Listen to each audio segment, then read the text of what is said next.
How to fix Valorant error code van 152. So this is a very easy and quick tutorial. All you have to do is just simply go to support service, or you just have simply type error codes in Valorant. Now here you just have to look for number 152.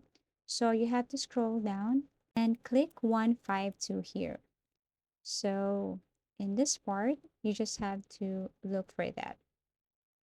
Scroll down till you see 152. So here it is. Now, as you can see here, if you tap this one, you can see this is a hardware ban which typically lasts 4 months. Please submit a ticket at the bottom of this page if you have further questions. So the very best thing to do here is to scroll down and look for submit a ticket.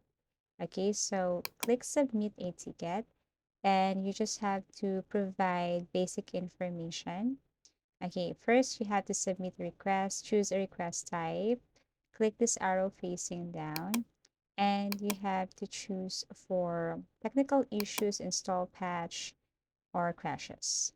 And then another thing, you have to make sure that you're logged into your account in order to proceed to submit a request.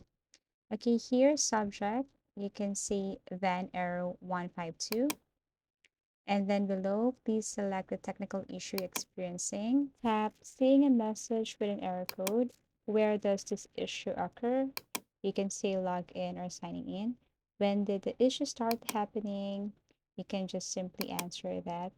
Okay, so please select your OS, Windows. Please select one of the following, Windows 10. What error are you seeing? You can type here van 152.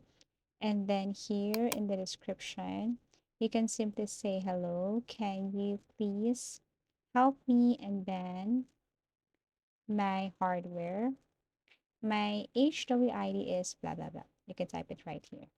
And then after that, you can just simply go down or scroll down and then add file or drop files here as a proof that you're encountering this problem. And then once done, all you have to do is to click submit. So once you click submit, you just have to wait for, I think, 1 or 2 to 3, 4 days and wait for the customer service team to respond to your request and help you with this matter. So I hope this video helped you. Thank you for watching this, and I hope to see you in our next video tutorials.